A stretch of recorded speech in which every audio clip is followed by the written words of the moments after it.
So for anyone not familiar, Go does have go-to. If you want to listen back to Johnny's pun earlier, it's actually a double pun because he had the word go in it and go-to. Mm-hmm. They were responsible for spaghetti code, essentially, because that's how you used to write code in BASIC. You'd have line IDs, every ID like 10, 20, 30, and then the code was on those lines. They went up in tens, by the way, so that you could insert other instructions between later on. Yeah. Yeah, because you've already put your number in, so it's too late. I don't know when they came up with dynamic line numbers, but that changed the world, let me tell you.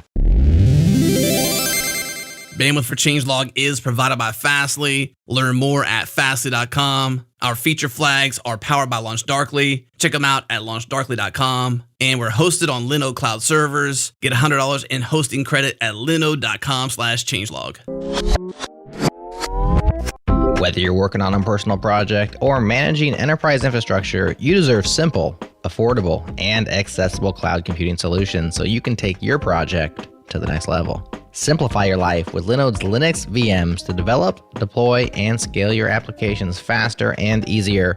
Get started on Linode today with $100 in free credit for our listeners. You can find all the details at linode.com/changelog, or if you're not at your desk, just text changelog to 474747 and get instant access to that $100.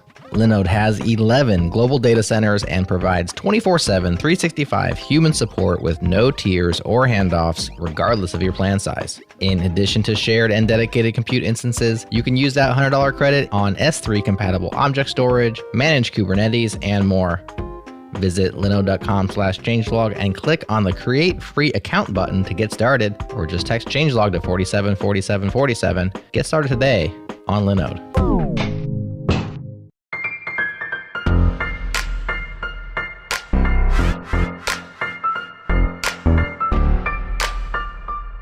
Let's do it. It's go time. Welcome to Go Time, your source for diverse discussions from around the Go community. If this is your first time listening, subscribe now at gotime.fm. Stay tuned for all 3 of our GopherCon episodes: What to Expect When You're Not Expecting, The Secret Life of Gophers, and we don't call it Jeopardy, but we do call it Go Panic. All right, let's do this. Here we go.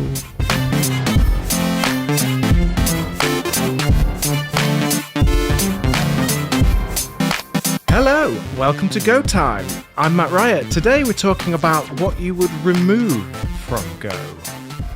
Curious subject, you may think. Well, unpicking it with me, John Calhoun. Hello, John. Hey, Matt. How's it going? It is going pretty well. Glad to hear that. We've also got Johnny Borsico here. Johnny, how's it going for you? Pretty well also? Yeah, I have my milk, and I've come to the show about where everything is going to be an unpopular opinion from what I hear, so I'm ready. Okay, yeah. Yeah, this is going to be an interesting one. We also have Daniel Marty, who's also joining us. Hello, Daniel. Hi, happy to be back. Yeah, you're more than welcome. Thanks for joining us. I wonder if it's worth, very first, just let's talk about why this subject turns out to be quite an interesting subject. We do tend to kind of, as developers, we're very focused on what's new and new features. It's very exciting when there are new features in Go, and, we think about generics and changes to the errors and things. It's very exciting. But what's the value in taking things out of Go? Why would that be a worthwhile endeavor? Well, I think a small language is, on one side, easier to learn, but on the other, it's easier to read and maintain. So it happened a lot years ago before I did Go that I would do C++ or Python. And a couple of years down the line, I would write C++ or Python in a different way because the language is so fast. And I would just not be able to read my own code. And with Go, that doesn't happen nearly as often because the Go code you write today is very similar to how you write Go like in 5 years or 5 years ago, for the most part. Yeah.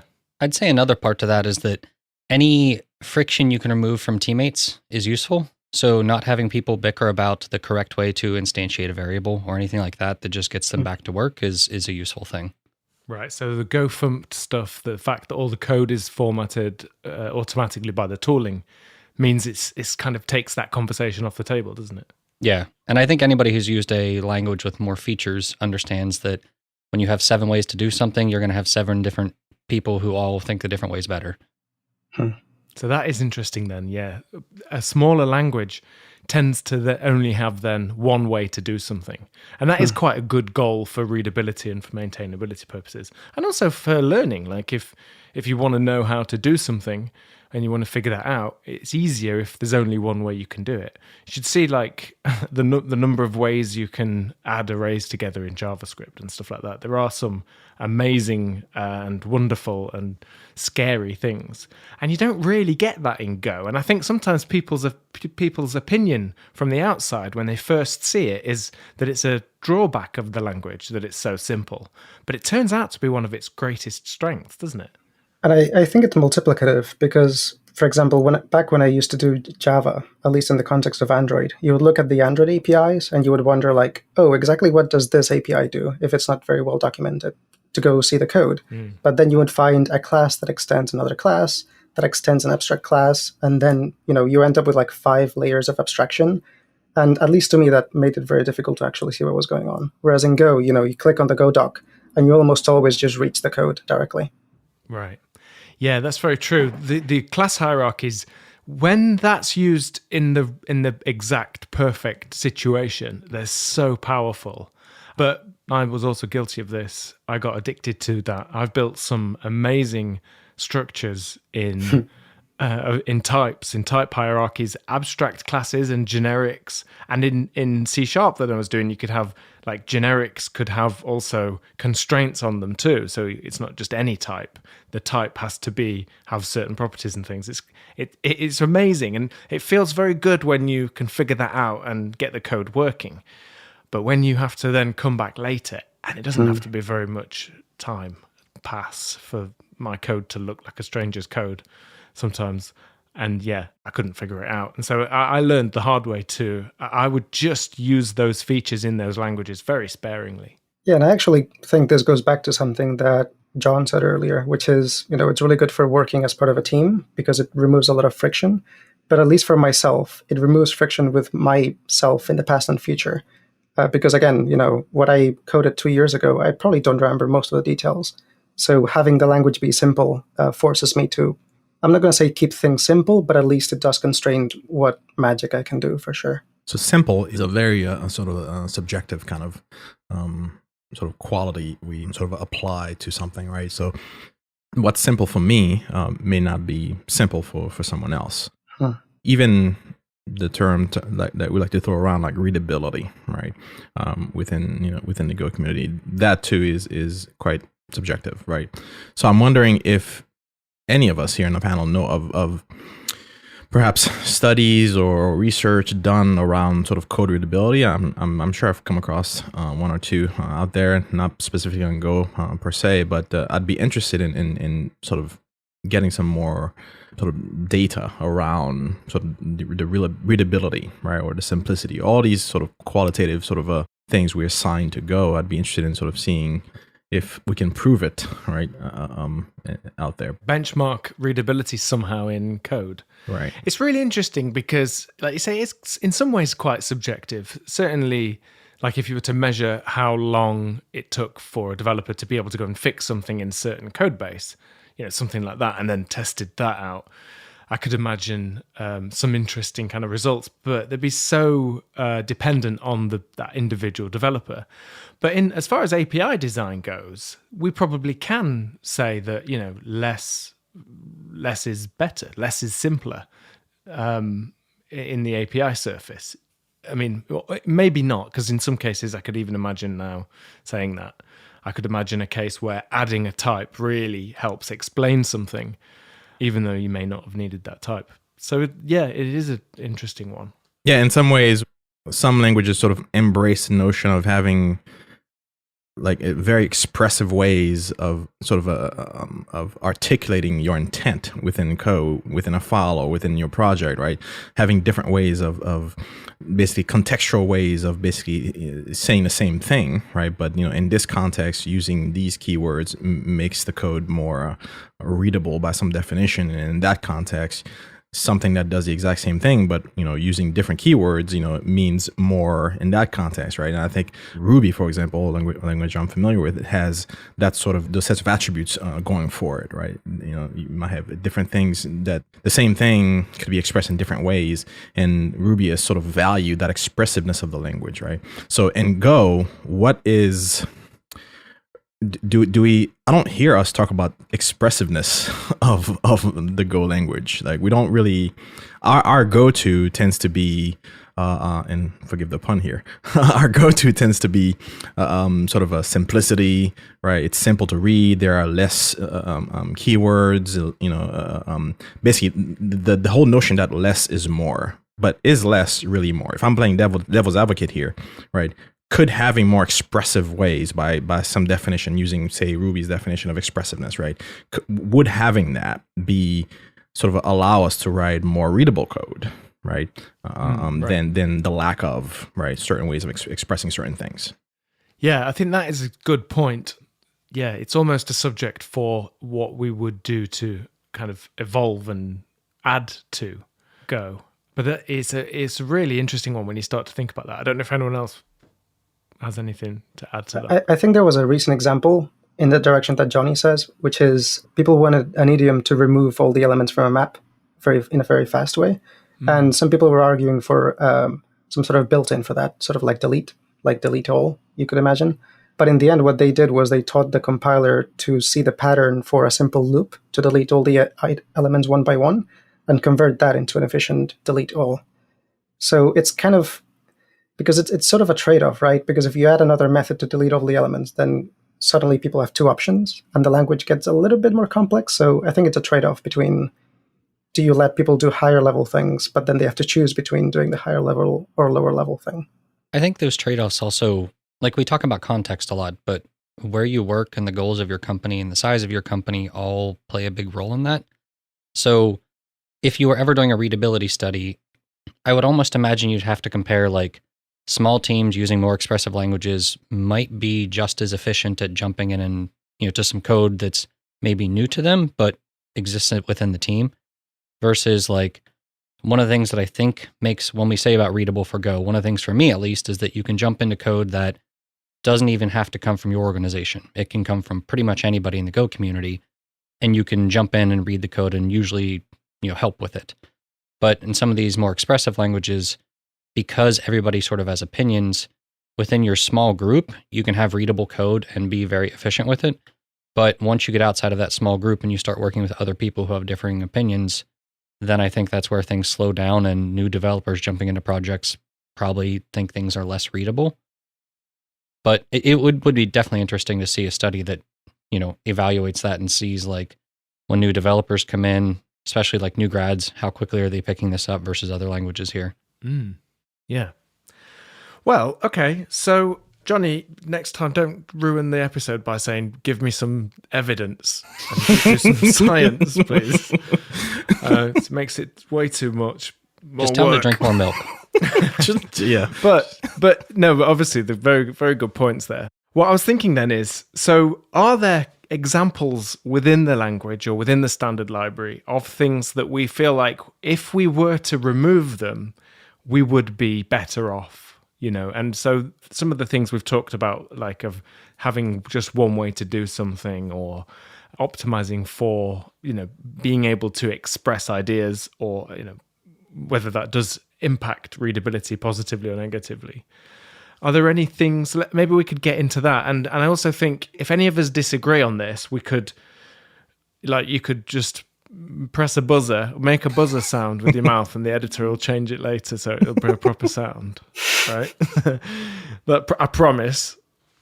And then you can pick up the gauntlet that was thrown down if you have a different opinion, because there may be some things here that we don't agree on, and I think there's a lot of personal taste in this. But who wants to go first with an example of something that you would happily take out? Daniel, what would you take out of Go? So I'm going to start with the language feature. I think dot imports should be removed entirely. And dot import is, an import statement that begins with a dot, saying that all the exported names in that package are immediately in this package scope. I don't have to do like foo dot something. Yeah.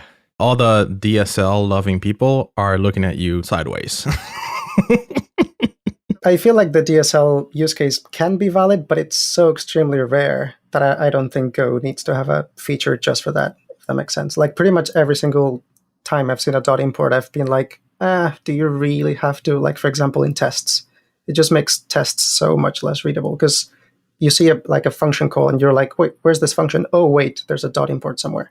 It's interesting to me that this one came up only because I didn't think about this at all because I don't think I've seen a dot import in code in months. So I didn't even think about it. So it's one of those things where I can't disagree with you that like I haven't seen a really good use case for it, but I guess it just wasn't high on my priority list because I'm like, it doesn't seem like something that's being abused. So, whatever. That's brutal, mate. I've asked him to come on and tell us what he would remove, and you're like, no, not on. That is not a priority for me. I'm just saying it wouldn't be one of my priorities. It's fine if it's one of his. Because you don't see it anyway. And like if he removed it, I wouldn't know the difference. So I guess that's an argument in his favor, is that I would never know. Well, hang on. We've made a grave error. We assume that everybody listening to the show knows exactly what we're talking about. All right, so let's take a quick step back here. So the dot import, right? Actually, Dan, you brought it up. Why don't you explain what the dot import does and what does it enable?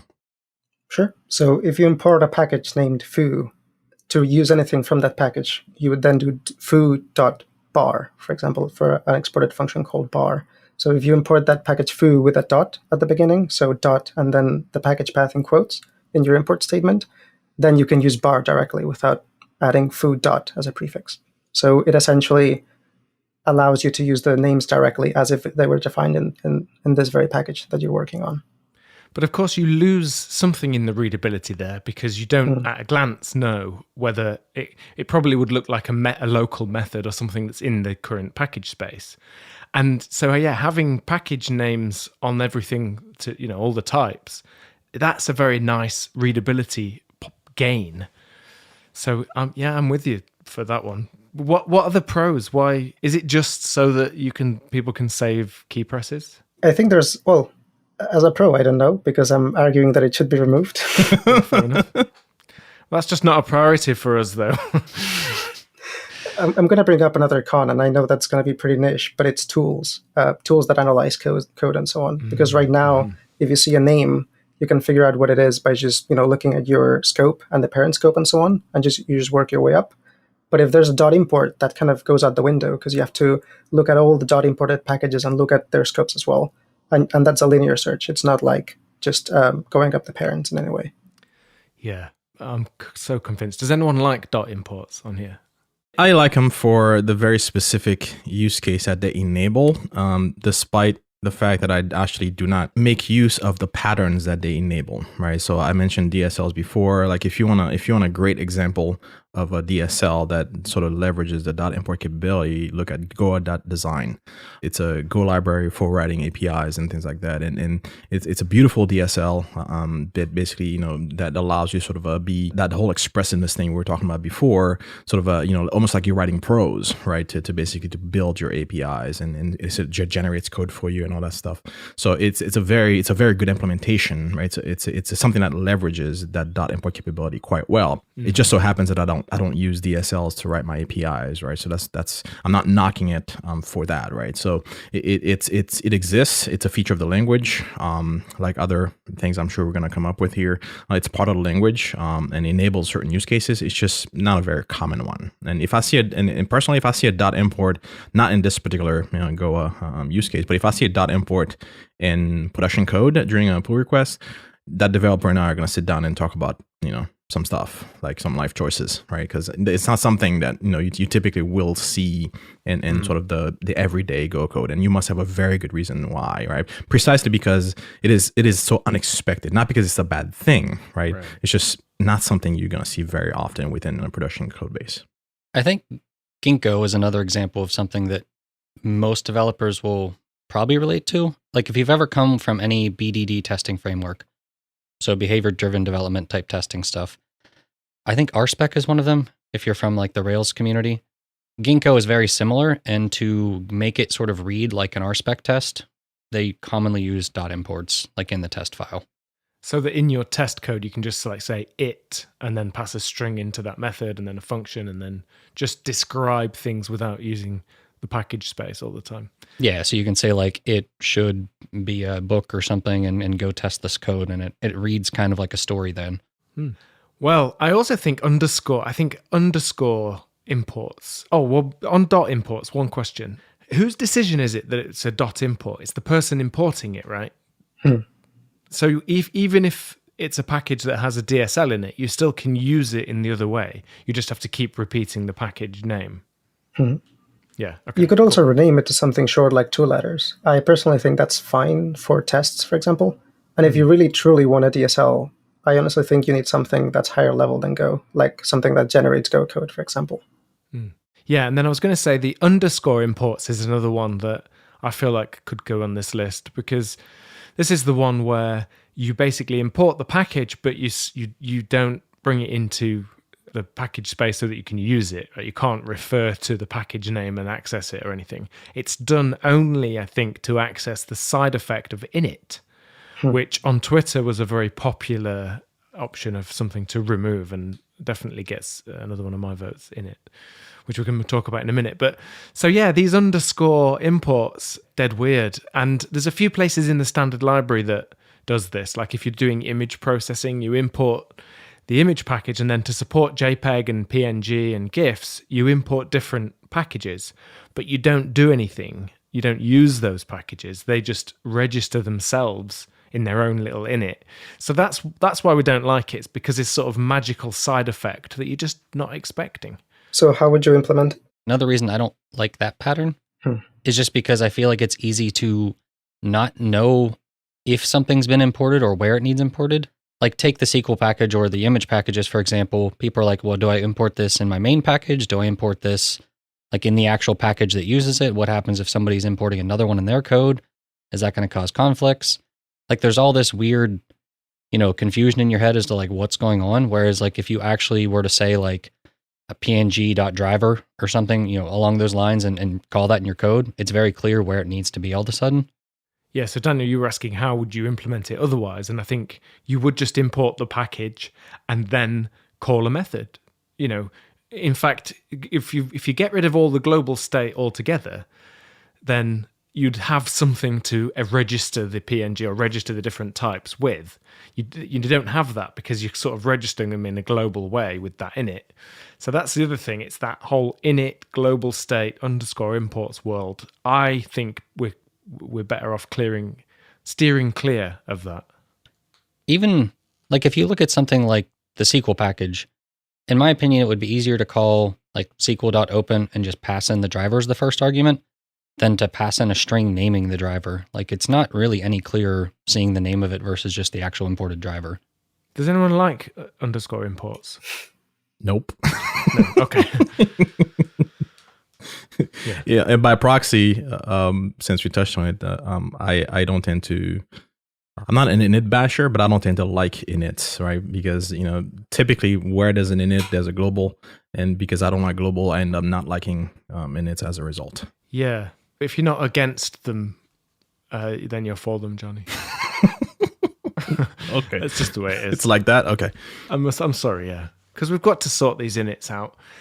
Right, for anyone that doesn't know what they are, they're little special functions, and you can have multiple of them in the same package in different files. In fact, I think even in the same file, you can have multiple inits. So already it doesn't feel right, does it? Something feels a bit wrong with it. And then that code is run when the package is first imported, or immediately when the main program is run. So it's useful and I think the original thinking was around more complex initializations. You can just use the var keyword in package space and create a variable and assign it to a simple value like a number or a string or something, or even structs and stuff, even slightly more complicated structures. But if you need to do anything slightly more computational to prepare, or maybe decompress some compressed data or something in order to prepare it, then you'd have to do some work first. And so inits were kind of, weren't they? They were there for initialization time things where you couldn't use vars. I think they end up just being a bit too magic. And again, it sort of relies on global state, package space state, which is, I think, something worth avoiding. Can I make an argument for them? Yes, but you have to do your buzzer sound. And then we'll in post. Put it in there. No, come on, mate. Do it properly. I don't have a good buzzer. on, dude. Is that better? Nope. Yeah. All right. So this isn't really a serious argument for, but Okay. if you took the reflect package and then in the init put a time.sleep for like 1 minute, punishing anybody who used it, and then you'd have a good reason for it. Right. Yeah, what would that do? Stop the process from starting up? For like a What minute, I happens if you think. sleep in in an init? Because all the inits have to complete then before. I believe It's so. ready, yeah. I've never tried it, but I assume so. In which case, people get a real, penalty for using reflect. You get a penalty for using it anyway. Well, they get a bigger one. That's not safe. That's It's already harsh. Slow. That's harsh. Yeah. There are some legitimate uses for reflect, I know they're on, but they still gotta earn it by waiting. yeah, but you've got to earn it. Oh yeah, I like John when he's brutal. I know, You're right? absolutely brutal today.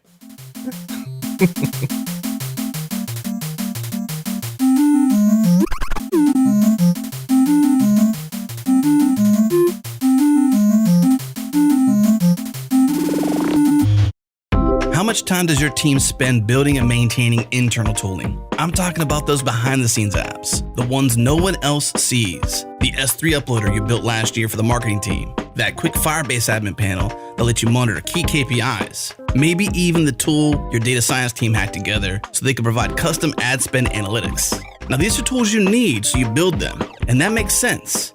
But the question is, could you have built them in less time, with less effort, and less overhead and maintenance required?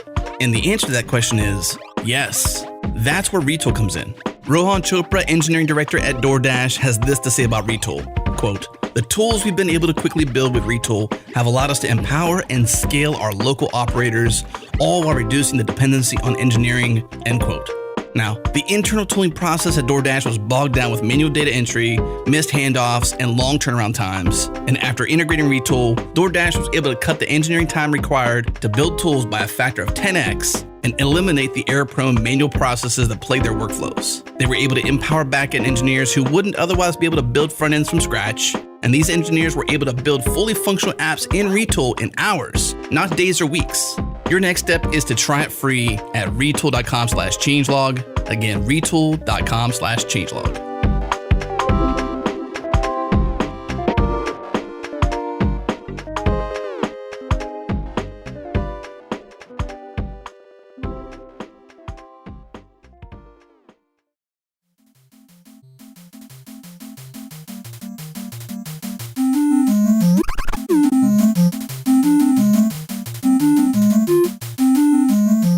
Okay, so what about some others? Anything else you feel like you would remove?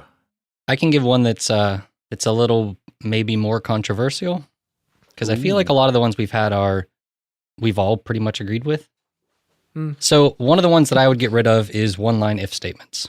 So when you have something like if x comma error colon equals some function, then you have a semicolon, then you'd like check the error. So my reasoning for this is that I've found over time that there are a few good cases for one-line if statements. Most notably, if you're just trying to see if something's in like a map or something like that, it can be useful. But why I generally dislike them is that most code that I find more readable sticks to the left, like all the happy path is left aligned. And when you're using one-line if statements, it pretty much forces you to break that. Yeah, unless you're doing it for error. If the error is the type returned and you're going to then only handle it in that little block. Yeah, but I guess what I mean is if there's a second variable ever, Right. to access that second variable that's not the error, you either have to put an else statement or you have to like make your happy path indent. Right. And in those cases, I'm just not a fan of it. And even like the error case you're talking about, you end up shadowing at that point, if I recall correctly. So that can potentially be another issue. So it's not that there aren't a couple valid use cases for one-line if statements. It's just that generally speaking, I feel like people would write better code if it wasn't available to them. Okay. I'm going to disagree. Right, do the buzzer then. Yeah, the gauntlet's thrown. Oh, Nice. That's a good buzzer. Daniel, that's the sample we're going to use for the rest of our buzzers. That's how good that was. So I'm going to say that you should prefer not to, quote unquote, pollute the scope of your parent if you just want to do something that's like just for a few lines. And so, for example, if you do, if instead of doing if x comma error colon equals something, for example, that error variable is only scoped to the if or the else. So it's not leaking to the lines after the if statement has finished. So I feel like if you put it in the parent scope, there's more chance that you might make a mistake. Yeah, but as John said, if there is another value that you want to get out, that is also only scoped to that block, right? So then you end up copying it out or something else, which is fine. But yeah, the alternative then is just to flatten the if or to pull the expression out and have that happen first, and then you test with the if after. So you do, yeah, it's a line you save with that little format. Johnny Borsico, what do you think of those one-line if statements? They don't bother me as much as they bother John.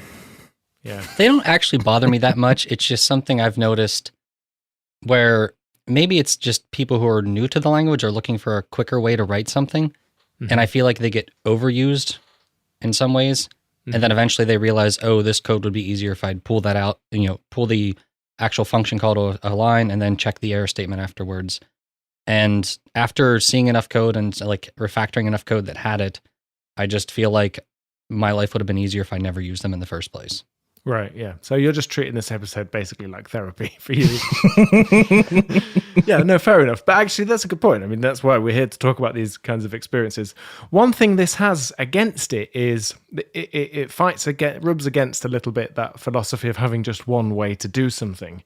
That you can do the exact same thing in a slightly different way. But at the same time, the similar way of doing this would be an explicit block that indents the whole thing, which is kind of ugly and uses 2 extra lines. Right. I guess I just wouldn't do either of those. I would just use the same error variable throughout my code is what I tend to do. If I ever have a case where like that stuff needs isolated, I feel like it's better suited to be in another function. But that's, I guess, just my opinion. Well, there you go. It's not a priority for Daniel, that one. I got one. I got another one. Yeah, Johnny, what would you take out of the language? Sounds like Daniel was going to add a little bit of spice to the wound. Oh no, so I don't have another one, but Bill has been bringing up one for the past 15 minutes. Bill's like, damn it, naked returns. So maybe we should talk about that. Yeah. What did he say? So actually, I think I agree. So I think in most cases, naked returns don't make sense. I think there's only one case where they do make sense, and it's if you want to recover a panic and then alter the return values. And then the naked return allows you to do that. We're going to have to explain what they are. I just see the chat message. By the way, you can join in the GoTime chat on the Slack channel, GoTime FM. I just see Bill say naked return. I thought he was asking for nudes. It just keeps saying naked returns. It's like a really like a Victorian way of that. Code of conduct really went out the door. Yeah. Naked returns. But what are they? What are they? Can someone explain them, please? Oh, sure. When you're declaring a function, at the end you declare the types that you're returning. And when you're declaring those, you can also give them names. So each variable can have a name, which can be useful whenever you want to like make it more clear what each one stands for, what it is. Right. A naked return is when you name those. And then inside of your function, you don't have to declare those variables. They're already declared because of the way you define the function. And you can just write the word return, and those variables will be the ones returned for those values. Mm-hmm. So rather than saying like return nil, errors.new or something, you could just say error equals some value, and then at the end just write return, and it would return that error. Right. Yes. So naming returns, naming the return arguments, I just don't do that. I've seen some code that does it, and I can see why. And in some cases, they've even saved an allocation by doing it because they need a type anyway to pass into something else. So it gets clever, but yeah, I like to just be explicit. If you've got a couple of strings you're going to return and you want to be clear about what it is, I'd probably pop that in a struct. I think we might be getting 2 things confused, because there's naked returns, as in return with nothing else, but you're actually returning something. And then there's naming the result parameters in your function declaration. I think those two are different things. But naming is required for naked returns, I think, is how. Yeah. Right. Yeah, but you could name your results without using naked returns. That's what I'm trying to say. Yeah. Right. Like I use named like return values all the time just to make it clear what something is. But then if you read my code, you would probably not really even tell that I'm using the named returns because I don't like tend to use those variables the way that, that would be. Honestly, I would almost prefer it didn't initialize variables for me some days, just because in my code, I'll like go to initialize it and not realize it's like, oh, it's already initialized because it's a named return. But yeah, I still, while I do see uses for the named return variables, I really don't like the empty return. Does anyone want to make a case for keeping naked returns or named arguments, return arguments? Is it possible to do, like when you're recovering from a panic, I know you use name returns, but once you're inside the deferred block, do you have to use a naked return there? Or can you, like, I don't actually know what that looks like. I know you can say like return, nil comma error, and that should work, but I think you still have to assign the error. I'm not positive though. Well, the deferred function returns nothing. So the whole reason you need the named return parameters is so that you can assign back to them in the parent, right? But you don't ever have to have a naked return in it, do you? No, when I said that earlier, I was getting confused between the two features, I think. Okay, like I was going to say, that's the hard part is I think the naked returns probably show up because the name variables are already there. But I do kind of agree that getting rid of the naked return would make code clearer. Yeah. I think one feature that people would want if naked return was to go away was to be able to, for example, if you want to return a zero value of a struct, you have to like name the struct in a composite literal, right? You have to do like some very long type name, open curly brace, close curly brace, because that's a zero value. It would be nice if instead you could use something like underscore to say the zero value of whatever this is. I don't care. Because the naked return does give you that brevity that you would lose if you didn't have it. So wouldn't it be possible to write a lint tool that just finds all naked returns and puts the variables in there? Because you have to have named return variables. Sure. So I feel like that should be Bill's next project. So who wants to die on that hill? When would you use that? If you want them, type them in. Well, I mean, like you could just set it up in your fix. tool chain so that like if you have the empty return, it just automatically replaces them. Right. And then if Bill gets everybody to use it, he'll never see them again. Why don't you just have Bill in the everyone's PR process, and then Bill can just do it himself? Bill's already pretty busy. I'm not so sure he would manage that. Somebody's gonna write a linter just called Bill. And it's gonna fix your returns. Maybe it gives you a pin if everything is green. A pin? Oh yeah, like a badge. Yeah, for your hat or something. So I think Johnny was going to say another feature that he would remove earlier. Johnny, do you have one? Something you would remove from the language, mate, or from the standard library? I have one, but my stance against it has softened. Since when? I was looking for a reason to use it, to like it, and I was like squinting. You found one. Yeah, I probably still wouldn't use it, but I understand for those that do, like, like I'm trying to understand where they're coming from. Labels and Go. I'm not, and the associated use of the goto, all right? Yeah. Very rarely do I find myself wanting to do that. Like if I even sense the need for something like that, I just rewrite the code to not have them. Yeah. So for anyone not familiar, Go does have goto. If you want to listen back to Johnny's pun earlier, it's actually a double pun because he had the word go in it and go to.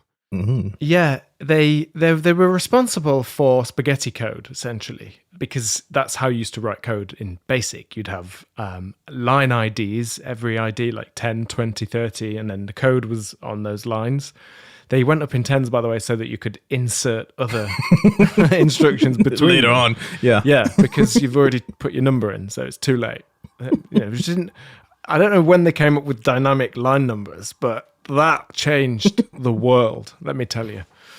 And then they would use goto to jump around the flow. And in some languages, they didn't have functions and subroutines and things, which do that. Basically, that's what they're doing, but they do it for you in a kind of safe way. And you declare the ins and outs to that. So yeah, GoTo was kind of famous for creating this very difficult to follow code, but it was a bit like one of those write your own adventure books where you'd go to a certain page and jump around. It's very difficult to reason about that. It was hard to hack those games. You had to really just play them. There's another use case for labels, though, isn't there? Which is when you use break out of loops. Mm-hmm. If you have a few nested loops, even just two, in some deep situation inside the inner loop, you may want to exit either just this one, which you can do easily enough with break, but you might want to also exit the outer loop. And, you could set a flag and then check the flag and things and then break. But labels allow you to break a particular loop, which is kind of strange. But again, as you were saying, Johnny, I've seen examples where that seems perfectly reasonable. And usually when the code is very small and succinct, not in great big, long, multi-page functions. So just to make sure I remember correctly, with labels, there's go to, break, and continue. Mm-hmm. Are there any others? I think that's it. No, that's it. I didn't know if fall through or any of those other keywords had something with them. So you mean switch. Continue? Continue. You can say continue to a label. Yeah, you can continue to a label. So if you're in nested loops, you can say continue, and it'll jump to the outer loop and continue. You're really labeling the for block, aren't you? When you label those things, and you're saying continue this one. Yes. So you're jumping to the outer one that you want to go to. Right. It's magic, and it's dark magic. I'll say I agree with Johnny that I've seen some people make not awful arguments for them, but I've never wanted to use them myself. It's always felt easier, cleaner, or something to just, if I have to use a nested function or something else, something has always felt better to me than doing that. And maybe it's just a personal preference. I can't really say. But I mean, they're there, so I don't know if the people who created the language saw a really good reason that I didn't. So it's hard for me to really say don't use them or get rid of them. Yeah, I think the listeners should take this show with a pinch of salt. We're just discussing the things that we would remove. I mean, please feel free to use these. They are part of the language.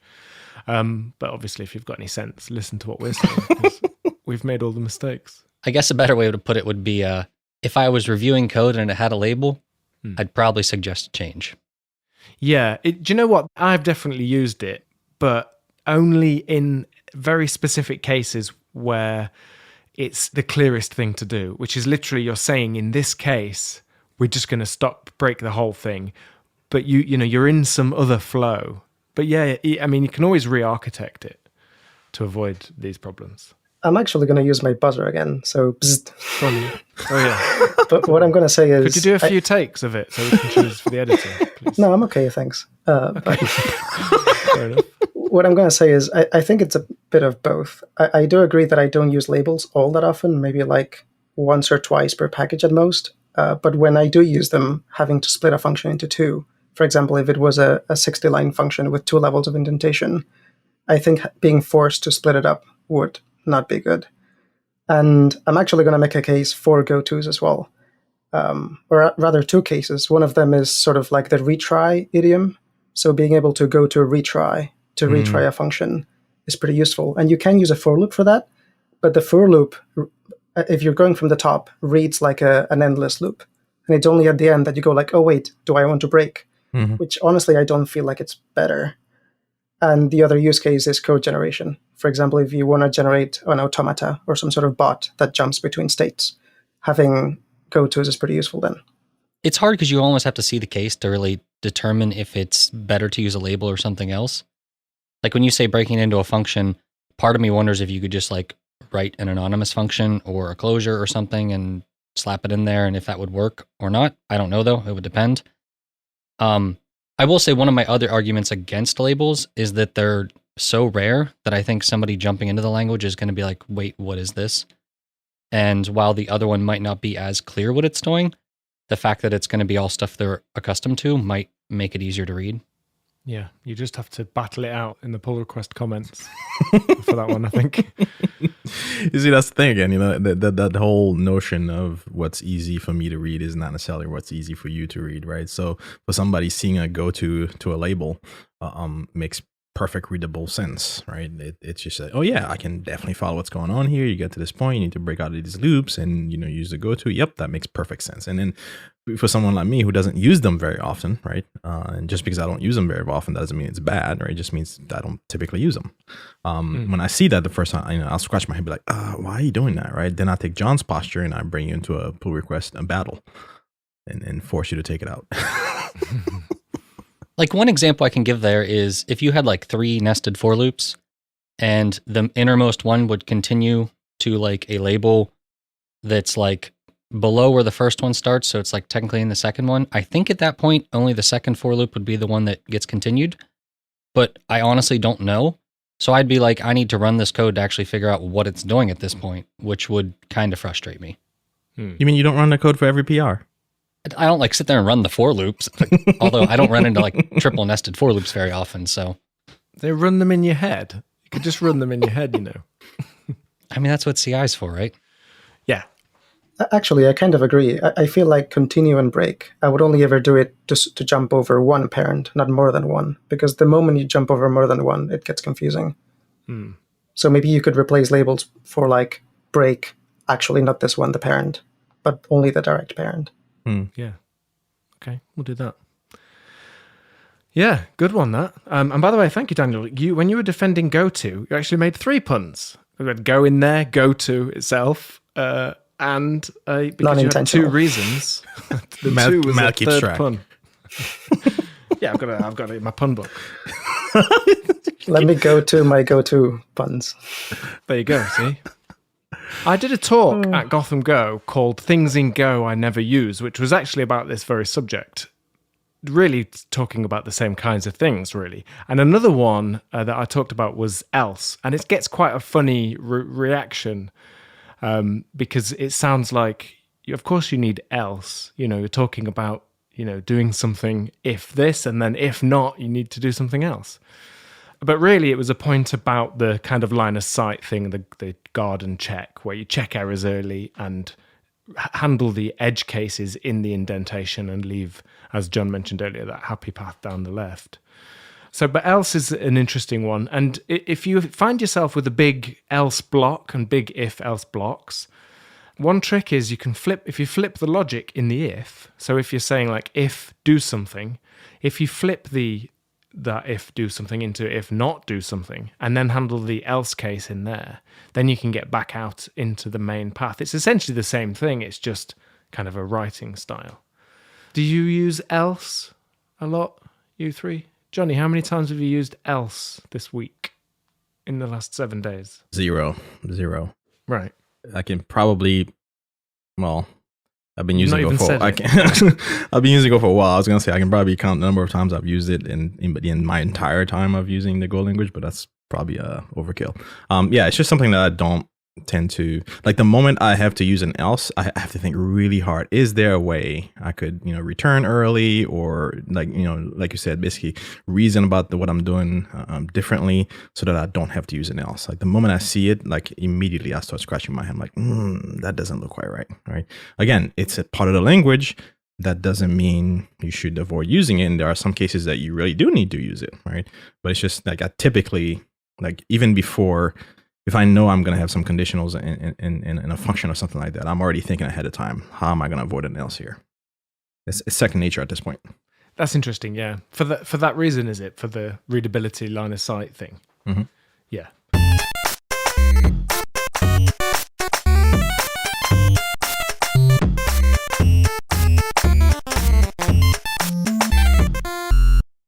What's up, friends? Have you ever seen a problem and thought to yourself, I bet I could do that better? Our friends at Equinix agree. Equinix is the world's digital infrastructure company, and they've been connecting and powering the digital world for over 20 years now. They just launched a new product called Equinix Metal. It's built from the ground up to empower developers with low latency, high performance infrastructure anywhere. We'd love for you to try it out and give them your feedback. Visit info.equinixmetal.com/changelog to get $500 in free credit to play with, plus a rad t-shirt.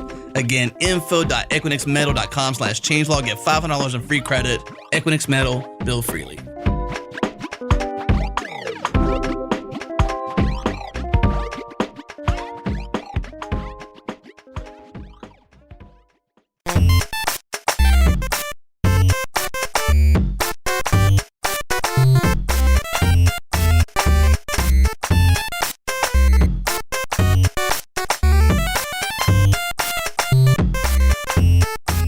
So it's quite a simple thing for if you're new to writing Go. That is a little cognitive check just to do. There are definitely cases where the clearest thing is just a kind of 5 or 6 line. If this, then set something else, set something else. Sometimes that logically is exactly what you need. But yeah, there's some. What happens if you don't protect against that, of course, is once you have 2 or 3 of these in a function, you really are nesting quite deep, and you're wasting a lot of tabs there. You know what I mean? Like, you don't need that many tabs in your code. It's a waste. That's too many bytes. But what if you replace them with spaces? Well, then you should use GoFump. They take up more, don't they? Tabs versus spaces. Fight. Well, tabs wins in Go, doesn't it? Because GoFump uses tabs. But yeah, you just send all that white space to GitHub. It's a waste. Do you know how much white space is in GitHub? Has anyone ever thought to figure that out? We should just count it all. But That's there's your loads, next project. and it's just all empty. It's waste. You need like a website that just updates every day. Yeah, they've got them. They've got those websites that update every day. They're called the news. With the count of white space. Right, with the count of that's the hard bit. Did you know they have this language where they waste a ton of white space? I think it's called Python. So much wasted white space. Oh boy. Well, it's only white space to us, or if you're looking at it on a white page, there's still characters there. There's still data. It's a travesty. We need to trim down that white space. Never mind. I mean, we can do climate change later. We need to probably sort this one out first. I feel like Bill is outside of our window picketing right now. Like he's kind of mastered that within Slack, right? Shouting in, looking for naked returns. Well, now he wants us to talk about removing the ability to return an interface. Oh, good Lord. Except for the empty interface. I disagree. I mean, I think I see the intention. Like, if you have a constructor, it needs to return a specific type, not an interface. And in most cases, you don't want to return an unempty interface. But in some cases, you do, and that's fine, as long as you know what you're doing, I think. Part of the reason I like returning the interface occasionally is I feel like it's just clear as to what your intent was. Like, if I have a function that sets up, I don't know, like a small little server, and all I want to return is a handler, I don't really, I want the ability sometimes to change how I implemented all of that and just to return a handler. And sometimes, in my opinion, that's easier, is just to say, look, all you really care is that I'm giving you an HTTP handler. Like, the actual details are, shouldn't matter to you right now. But I do think it's few and far between as to when that makes sense. It also lets you hide your internals a little bit as well. Sometimes you might not want to export those concrete types for whatever reason. And again, maybe you just can return those types. But yeah, having an interface return, I think also has this, in a way, comes from kind of factory thinking a little bit, potentially, because it's possible that it returns a different type depending on something else. You know what I mean? So in that case, you would want the interface to be returned, or you'd have to just have a couple of methods and move that logic elsewhere. But that logic of which type to use sometimes is part of it. I think what's the argument against doing it? It's just that it's better to return the concrete type, and the caller can still use the interface if they want to. I think one is that the caller can decide if they need an interface. Another that Bill's mentioning is that in 1.16, there was an optimization. I think it was something with escape analysis and basically extra allocations or something. I don't remember what it was, but basically it was like not as efficient memory-wise, if I recall correctly. And they made a couple optimizations in the compiler specifically for it, and it helped speed up some code. But I still think, it kind of depends on the context. If I'm writing all the code, so I control both the function that's returning something and the people, the functions that are using it, I think it's fine because I can change one and go change the other spots and not really have an issue. But if I'm writing a library that I'm publishing on the internet and lots of developers are going to grab and use, sometimes returning an interface means that I can make what would otherwise be a breaking change without bumping major versions. And to me, that's worth a slight performance loss. It's a good one. So what about the standard library? Is there anything in particular that you would take out of the standard library? Daniel's all over that. So I've got one that I think might be very controversial or non-controversial whatsoever. I don't know which way it's going to go. Wow. And that is the plugin package. Because I think the plugin package is a very good idea, but it's sort of half-baked. Has no Windows support. It's very easy to misuse. If somebody else builds a plugin and tries to run it with your binary, it's almost certainly not going to work. So I think it's a great idea, but it should never have hit the standard library until it was finished. Yeah, so this is a kind of runtime way of loading other, like almost dynamically loading other Go code. And you do that through this quite strange plugin interface. Has anyone ever seen this used or used it? Ooh, I don't think I Can't have. say I have. No. I've seen people try. That kind of speaks volumes. Yeah. Yeah, I think that probably speaks volumes. Yeah, I think if your target platform is only like Linux or Linux and Mac, I think it's fine. But if it has to be portable or easy to use for essentially any Go user or any user in general, I think it's just not an option at all. Yeah, I think I'm in the same boat here. The idea of it had a lot of promise. The fact that you can't swap plugins at runtime, for example, that seems like a big missed opportunity. It's just like I think it's just an unfinished sort of a capability. But if it's unfinished, right, that also means that it could be finished and made to be more robust. Lots of honking. It could be made more robust. I think the fact that not a lot of people are using it, I'm wondering if it's because it's not good enough yet, or if people, is it the chicken on the egg problem, right? Is it they're not using it because it's not good enough, or is that if it was finished, would they start using it and thereby would plugins become popular, right? It's kind of hard to tell. I think if it was finished, as in with proper Windows support and some sort of wrapper to allow for nice error messages if something doesn't align when you load a plugin, I think with those constraints, for some use cases where you load something but you never want to unload it, I think plugin would be fine. But the thing is, it hasn't been finished in the, I think, 3 or 4 years that it's been in the standard library, so I don't have high hopes for it being finished anytime soon. And right now you can't really remove it, right? Because once it's in Go 1, you can't remove it from there.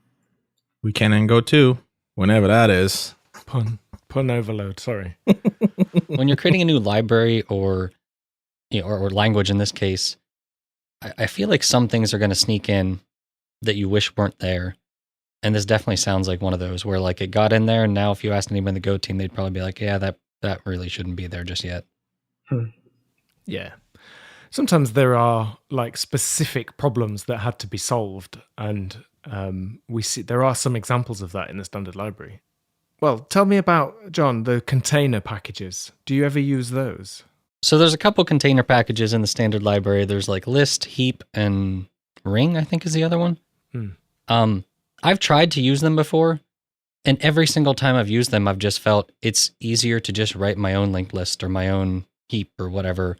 Like, I feel like because they're stuck using interfaces and there aren't generics and there's not, like, they aren't set up to generate code, it's almost just more confusing than writing something on your own, which was just, I get why they're there. You know, that it seems like a type you'd need in the standard library of some sort, but it just kind of feels subpar. And I feel like if that's the first impression somebody gets of the language, it really makes the language look worse than it is. So if I could go back and redo things, I think I would suggest, like, let's not put this in the standard library. Let's instead like make a tool that generates list and you give it a type, and like make maybe a standard tool for that. That'd be cool, but don't actually like put that specific package in the less standard library. Fair enough. Yeah. Do you think we'll get a range of packages that are common sort of data structure types if generics lands in Go? I think somebody will write them. Whether or not it's the Go team or not is probably the biggest question. Well, I think it should be the Go team, because if not, we're going to have lots of like competing. Well, maybe that's okay. Anti-compatible. Yeah, but it'd be nice if there was at least for the more common ones, that there were proper ways to do it. A bit like how we have maps. Yeah. In Go. It probably depends. Like the harder part there is like, how do you decide which ones are the more common ones? Like which ones deserve to be in the standard library? And I mean, you could make the argument that like list, heap, and ring are all in the standard library now. So like those ones are important enough, but still I don't know. Well, you could put them in the X package, and just as a hint to everybody that, hey, this is experimental, but this is something that we're thinking about, have thought about, right? No need to reinvent the wheel 200 times. If you have improvements, suggest them, that kind of thing. It'll be good as well as part of the development of the Go generics proposal, because it's a good test case. I mean, really, that's where generics. Almost there's no debate that that's a good use case for generics for those kinds of problems. But yeah, I think that's a fair candidate, John. I hope it's on some people's priority lists to have that taken off, deleted. Okay, it's that time. We're running a little late, but if you'll bear with us a few more minutes, dear listener, it's time for Unpopular Opinions.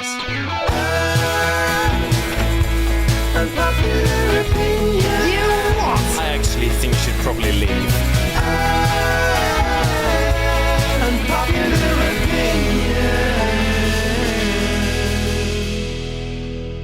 So, I feel like this has been a kind of episode of Unpopular Opinions, but are there any particular unpopular opinions you'd like to get off your chest? So I've got one, and I'm not sure how I feel about it. I think Go as a language is making a mistake by investing so much into generics, because they're putting a bunch of very smart people for years and years into generics, how to design them and how to implement them.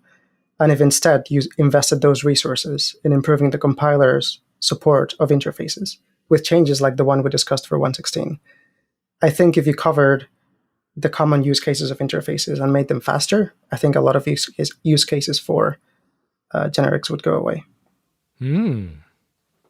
That's an interesting one. Is that popular or unpopular? Johnny, what do you think? What's your immediate reaction? If you had to give an immediate reaction to that, which you do, what would it be? So, well, I don't do immediate reactions, man. I think about things. Do it in your style, for sure. Look, yeah. So, I think about these things, right?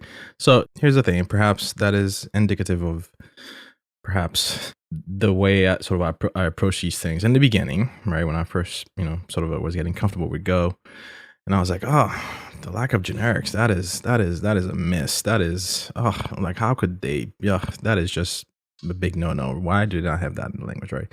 And then I learned to work around them. Some would say code, which might have been sort of confusing to write in generics, because you had to do it the quote-unquote long way, right? I sort of took pride and pleasure in that, and it's actually basically, hey, I'm going to be more explicit here. Yes, it might not be as elegant as it could have been using generics, but it's okay, right? So over the years, I've gotten used to it, and then I got into the camp of we don't need no stinking generics, right? And then now I see the proposal, and it's I've seen some documented use cases where it could be better and things like that, and it's one of those places. It's one of those things again where my experience, my use of the language, right, is I'm not the only one using the language. So there are some things that I'm naturally not going to see that other people are going to have different experiences and different needs and things. So I've sort of broadened my tent for these competing ideas, so to speak. So if we don't get generics for another year or two, I'm fine with that. If we get them within the next year or two, yeah, I'll use them. I'll probably be very sort of a conservative in sort of how often and how much I use them, right? But, again, like go-to and labels and all these things, they have their place. And when I see them, I'm like, oh, you know what? This would make an excellent use case for having a generic type here or something like that, right? And again, and that's I think for me personally, that's sort of been my evolution, right, as an engineer, is basically knowing that, sort of living that, well, it depends, right? I used to hate that when people said that, but I've learned over the years that, yes, it does depend, right? And your use case is going to drive which way you go. So I have a question related to that, I guess. Is your unpopular opinion that not as much time should have been put into it and they should have just picked something and went with it? Or is it that generics are coming to Go itself, or a combination of both? So I'm not going to say that generics are a bad idea or they're not needed, because I think generics as part of types are good in many cases, such as maps or slices, right? what I'm trying to say is that it's a trade-off, and the compiler right now is very basic in some ways, like inlining. And if that effort had been spent in those parts of the compiler, a lot of the function kind of generics could probably be mostly solved by just a better compiler with just plain interfaces. Yeah, but if your argument is that there's these really smart people and they're spending all their time on generics, they could be doing better things. Why stop at compiler things? Why not like hoverboards? And maybe someone could invent a pill that makes all your hair, makes your Or hair the grow plugin back. package. Or fix the plugin package. Yeah, or plug-in hair. And mash those two ideas together. New startup idea. Top of my head. That's what it could be called. And it just sends you random wigs. Sorry, I just derailed it. You make a compelling point. Very good. Any other unpopular opinions today? I'm still thinking about Daniel's. It's more just, in some ways, I understand what Daniel's saying, but I also I think that as the language grows and matures, that it's probably going to have to slow down in some ways and take more time and thought into what it adds to the language and how it changes the language over time. I imagine before 1.0 was released, especially, you could get away with a lot, but now that 1.0 is out and now that this is a major change, in some ways it's promising to me that they're spending this much time on it, because it means that they're not just throwing something in there. And like even when we saw the proposals for the error handling stuff, that they spent a lot of time on that, it seemed like, and that all got thrown out.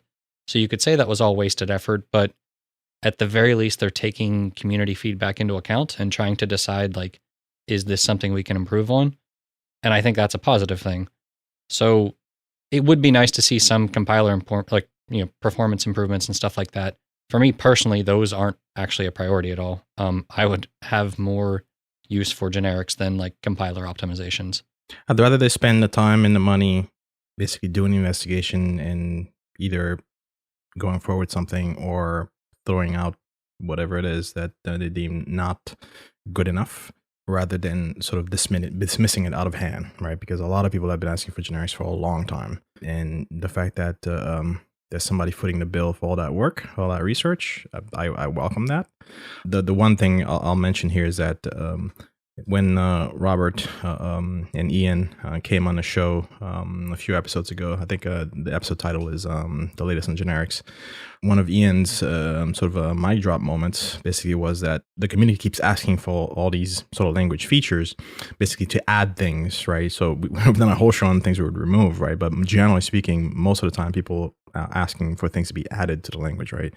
But the advice that he gave, which I thought was, very apt, was that before you ask for these additional things, so in terms of features and things that you want the language to support and doing these things like that, don't consider only the things it would add for your use cases, but also consider the things that it would make harder, the things that it would make sort of a harder sort of the reason about for readability. Basically, asking everybody sort of make a concerted effort to truly weigh the pros and cons of anything you add to the language, right? Because it's like, I can give you an example. So many examples we can probably all think of a new language, a new piece of software, a new framework. Something comes in, and we relish the simplicity of that V1, right? We're like, oh, thank goodness, right? I've been dealing with this thing with all these features, all these bells and all these whistles. It gets complicated. I don't know the right way to do things, and I spend all my time reading blog posts so I can figure out which knob and button to flip and things. And then when something simpler comes along, we immediately gravitate towards that thing because the simplicity of it is the attractiveness, right? That's what we like about it, right? But over time, if we're not careful, Go could find itself being one of those languages that we just keep throwing everything in there, and it becomes more and more complicated over time, right? So let's not forget why we all, most of us anyway, love Go, right? It is that simplicity, that word we keep throwing around, that simplicity, right? The fact that it doesn't have all these extra features, bells and whistles. That's why we love Go. I know personally for me, that's why I love Go, because it doesn't try to be everything to everybody. Well said. I don't think we can beat that. Great ending there, Johnny. Thank you very much. And thanks to everyone for listening. We were joined today, don't forget, by Daniel Marty. Daniel, thanks for coming. Happy to be here. You're welcome back. Johnny, there's a cool episode next week. Why don't you tell everyone about that? Do you know which one I mean? Yeah, I know which one you mean. Next week, we'll have Kelsey back on the show, Kelsey Hightower. And we're going to be talking about how distributed systems go bad and what you can do about it. It's going to be an exciting show, so do join us. Sounds great. We'll be there. John Calhoun was also on this episode. Okay, well, thanks very much. Thanks for listening. See you next time. If you enjoyed this episode, subscribe now in your favorite podcast app or peruse the entire catalog at gotime.fm. There you'll find lists of recommended and popular episodes, transcripts for each, and a whole lot more. We put our unpopular opinions to the test on Twitter. It's like Hot or Not, but for ideas. Follow at GoTimeFM to vote for or against and let your voice be heard. Our music is provided by The Beat Freak, Breakmaster Cylinder, and we are brought to you by some awesome sponsors. Shout out to Fastly, Linode, and our brand new partner, Launch Darkly. Welcome aboard. That's all for now. Distributed systems go wrong next week.